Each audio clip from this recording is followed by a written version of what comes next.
car spinning, me arriving and the chairs in the right place is quite something. Porsche now.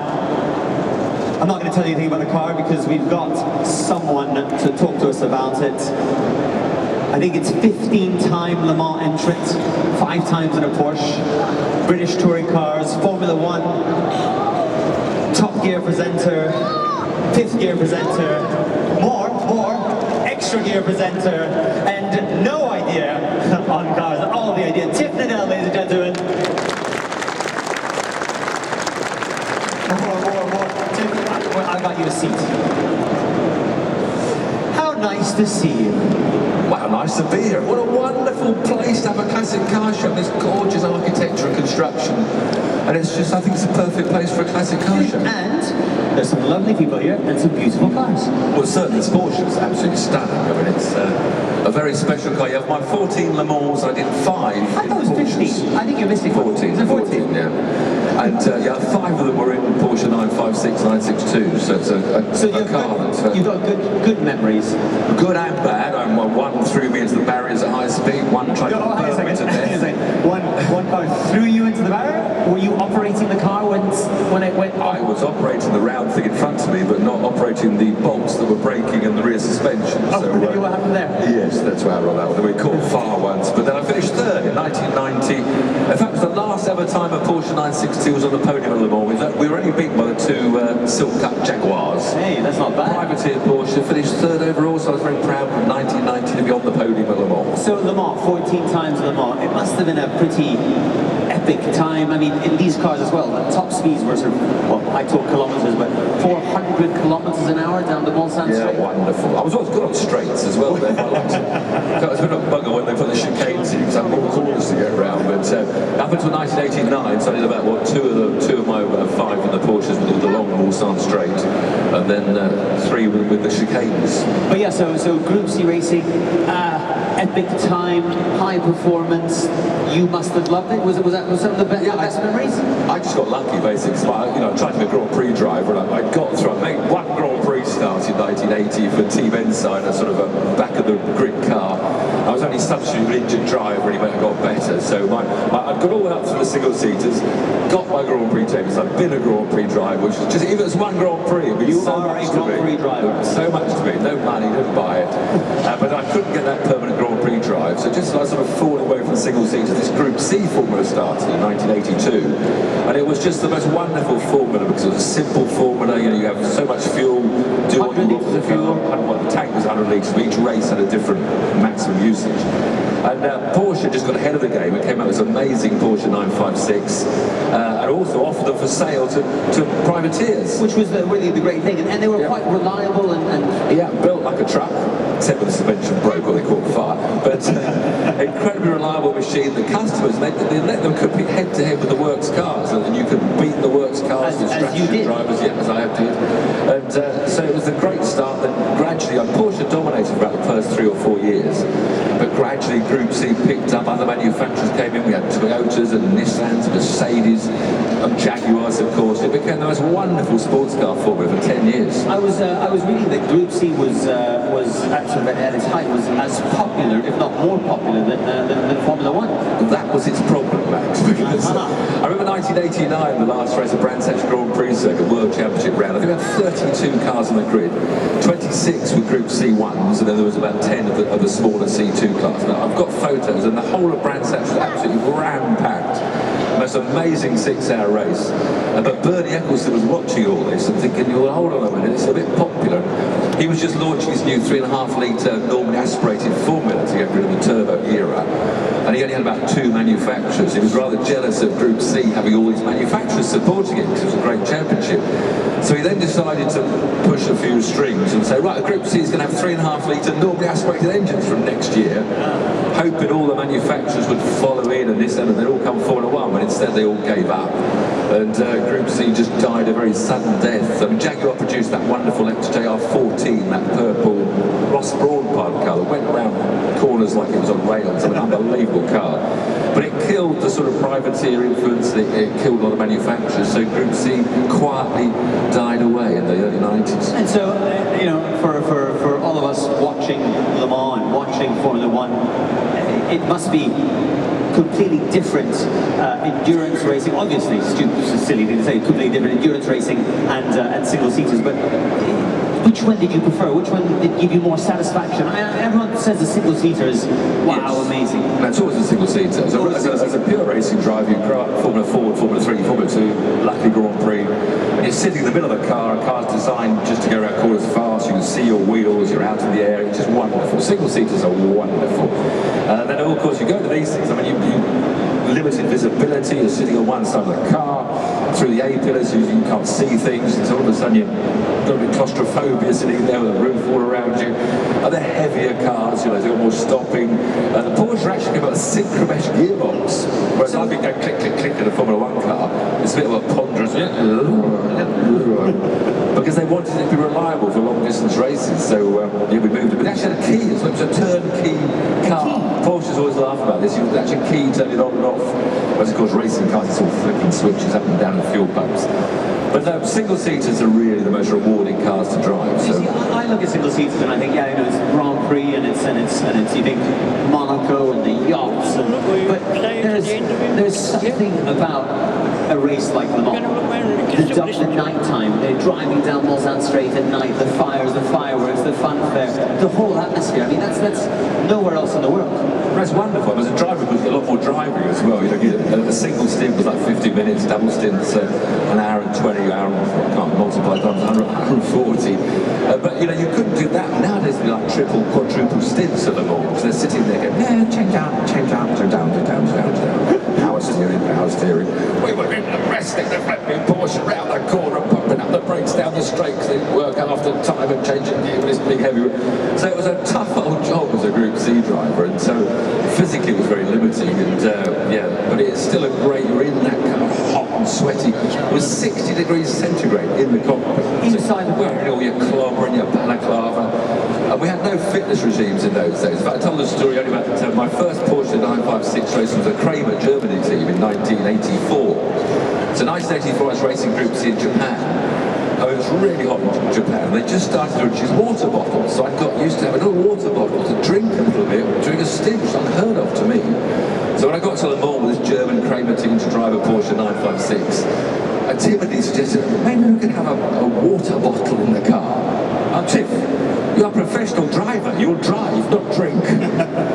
So literally, what nowadays is accepted as common practice, you know, you've got to hydrate, that was the word, it's a long word. Yeah. That, you know, a human being needs to rehydrate. That was just mocked back in the 1980s by the Germans. So I did another Le Mans race without a drinks bottle. And it wears you out quite quickly, I can assure you. But the other thing that we were talking about Group C is the liveries. I mean, like the Rothmans livery on this car, it's really iconic, isn't it? It's become one of those sort of Porsche, Rothmans, Group C. That's what everyone remembers. But actually, this car's quite interesting. It's a one-off because the factory cars in the first 5 or 6 years of Group C were the Rothmans Porsches. And the works cars in these colours were actually a different chassis number. They were factory cars, a bit different. We never found out how they're a bit different, but slightly different customer cars. This is actually a Richard Lloyd chassis, because as they started selling privateers cars, they actually allowed you, if you wanted to build your own aluminium monocoques. So British manufacturers like Richard Lloyd Racing started making stiffer aluminium honeycomb monocoques, which this car has. So this car was actually raced in '87 in the liquid moly colours by Richard Lloyd Racing, and the Rothmans team had stopped going in Rothmans colours. There was a race in South Africa at the end of 1987, and they wanted to run a Rothmans car because Rothmans was much financed from South Africa in those days. So this car was painted up for a one-off race at the end of 1987. It was a one-off, it was only a single driver race, short sprint race. So Jochen drove this car. So this was actually the last car to wear, and he won the race, of course. Got Porsche. With a German driver. And by the way, when I said Porsche, I noticed you introduced this car as a Porsche. Porsche. Porsche. I didn't realise. I mean, they've got to speak properly, haven't you? And then you drive now. My car was sponsored by Porsche Cars Great Britain. Anyway, so Jochen won the race, but this is the last ever car to wear those kind of iconic Rothmans colours, even though it wasn't a factory Porsche. I think that was all part of the atmosphere at the time of Group C. And so I'm curious. You've done so much racing. You've raced everything. You've driven everything. Would you like to, or would you ever been tempted to get back in a Group C car and go and do a race again? Is it something that's sort of Far too dangerous. They made a tin compared with modern carbon fibre. I mean, sadly, you know, when you hit something head-on with these cars, they just folded in the middle. So there were fatalities in these cars. They were dangerous things to drive. And little Jan Lammers at Daytona, in fact. I also raced them at Daytona 24-hour race. So I raced these Porsches screaming around the banking and then off the infield. That must have been exciting. Wonderful, wonderful race. But yeah, Lammers came out of the pits. I think the pad changed, the disc hadn't gone in properly, the pads were loose, the pad fell out. So he came to the horseshoe corner just half a lap round and just went straight up and no brakes. And the car folded out, and the steering wheel, luckily, the dangerous thing is the steering wheel hits you. But luckily the steering went to his side, which didn't kill him. So he just stood up through the windscreen. So the windscreen was now over the back of his head, and he just stood up and walked out from it. As of course, famously Stefan Beloff, the most famous driver, who wasn't so lucky. So there were dangerous things, and of course the 956 was the original production for about 4 years. But the 956, Uncle Tootsies were out in front of the front wheels. And it was suddenly realised that I think single seaters started having the same rule. They said, well, that's not good enough. You've got to be banned from having your little feet in front of the front wheels. So 962 had a slightly longer wheelbase, which pushed the front wheels a little bit safer, just a little bit safer, but not much safer when it was still in a tin can. You're sitting in at 220 miles an hour waiting to hit something. So of course they catch fire. And they catch fire. Well, apparently when you're driving, then they catch fire and they lose their wheels. But apart from that, they're very reliable. The wheels, I'd forgotten about the wheels. My first ever race in a Porsche 956 at Monza, substitute for Jonathan Palmer and Richard Lloyd racing Cannon car. And Jan Lammers in a whole stint came in. We didn't change the wheels. I got in the car, drove out the pit lane, got to the parabolica at Monza, turned right, and properly saw my front left wheel going straight on ahead of me, bouncing away from me. And now Tiff is going to tell you that it was a problem with the car and the wheels, but maybe it was the person I just turned the steering wheel. But it was a lot of the privateers, they all had wheels spit off in the first year or two. It wasn't just Richard, it was every team at some stage had a front wheel to part company. And, but it never happened on the Works Rosman's cars. I think eventually, in fact, someone met me after I chat about this on Friday that worked on it. And apparently, we all had these, you had a Works driver's manual supplied by Porsche, and there was a torque setting in the book all written in German. But I think people, it was like, thinking it was feet, but in fact it was meters. It was one of those sort of problems. And the torque that Porsche asked for was bigger than all the currently used wheel guns. So nobody had a wheel gun in the private teams that had the correct enough torque to keep the front wheels on. I love how the teams just sent the drivers out anyway. I didn't have two of them, but luckily you could drive them back quite well. They were quite drivable on three wheels. I got back to the pits and my first ever racing lap on a Porsche 956 on three wheels.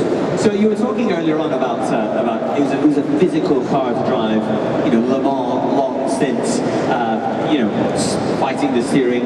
You compared it to today's cars, power steering, paddles, easy to shift. You've had the pleasure of driving new current cars, these cars as well. Which ones give you more pleasure? Which ones do you enjoy more? The ones where the driver's more involved. So I have to say I'd much rather, although they were more dangerous, drive the older car, because the driver has more influence. Whereas the problem with Formula 1 now, there's so much science going on, like paddles and now steering wheels that pull in and out. And the driver's busy at doing more things on his steering wheel than actually steering, I think, half the time. So the driver element of a lap time has become less and less and less. So when Jim Clark, my hero, was driving a Lotus 49 or a car in a Grand Prix, the lap time was 95% driver and 5% car. So you've got a difference. You can have a brilliant Jim Clark, could be 1 or 2 seconds faster than a very, very good teammate. So you can see the difference between a brilliant driver and the very, very good driver. Now the difference between a brilliant Lewis Hamilton and a very, very good Bottas is 0.2. In fact, Formula 1 now, if you're more than 0.4 of a second slower than your teammate, that's an absolutely rubbish qualifying. So it's now 95% car, 5% driver. And I think we've got to get, hopefully these new regulations that Ross Brawn's come up with for 2021 will give more back to the driver. We'll see, it'll spread the grid out, so you might complain, but then it'll show the quick drivers doing their job. It was interesting that you say that, because we were lucky enough to have Adrian Newey here with his Lotus 49, and he was sort of saying that it's because of the rules, and the rules rules, there's the rule book now is this thick, whereas, 19th, when Jim Clark was driving, the rule book was 3 pages, so people were free to try and innovate and do different things, whereas now it's all just computer programming and nothing much else. Hopefully that can be solved again. Hopefully, I don't know. You can't undo science. That's your problem. You can never undo science. You can never undo science. So, out of, if we take the whole racing, your whole racing career, is there any era that you have really fond memories over, that you're the one race or the one car that you really remember as being sort of the very best? No, I've never got in the very best car. Well, you did very well though. Yeah, I know. Big on the Grand Prix grid. Even though it's the back row of the grid, I sat there. Because in those days, 30 cars went to every Grand Prix, so just getting in the race was one thing. So I managed to qualify 23rd with this horrible inside thing. But to me, it was a Grand Prix car. I lined up on the grid alongside Emerson Fittipaldi, who was my schoolboy hero. And I sat there, me, Emerson Fittipaldi. And actually I launched off for 12 laps. I battled with Emerson Fittipaldi for the honour of being last to the 1980 Belgian Grand Prix. Sadly not at Spa, but at Zolder, until the engine broke, and there ended my Grand Prix. And I went to Monaco and tried to qualify, but in Monaco there's only 20 cars on the grid out of a 30 car trying to qualify. I put it in the barriers at the swimming pool trying to get into the race. But so, I mean, great memories, I suppose, the Porsche, all the cars had such different characteristics. The Formula 2 car I drove March 78. Before ground effect came in, it was a more enjoyable driver's Formula full stop. So 78, 79 was when it all kicked off and everything went to ground effect. So for me, Formula 1 was best from sort of 70 to 78. When Lord Hesketh could build a Grand Prix car and win a race. Right. To me, that's how I love Formula 1. Yeah, because you could get the Cosworth DFE engine. Only Ferrari were, competing. So you could buy an engine, build your own bit of aluminium tin can, get a good driver, and win a Grand Prix. Could we say that's sort of a bit of a similar situation to the Group C, where you could get an engine, you could have Thompson, or could have Lloyd build you a tub, you could, as a privateer, you were still up there competing? Yeah, but you had to buy a Porsche, so there was no other privateer. You couldn't buy a Toyota or a Nissan or a Mercedes or Porsche. Porsche was only one for customer cars, so it was pretty much manufacturer dominated. In fact, 1990 when I finished third. Did I tell you I finished third in 1990? I think you told us you finished third in Le Mans, was it? We were only beaten by the 2 silk cut Jaguars. Fourth was the factory Porsche. Fifth was the factory Toyota. Sixth was the factory Nissan. So we were a little privateer team from Japan. I was racing that year in the Japanese Group C Championship. We get a good thing about Group C. There were other series around the world.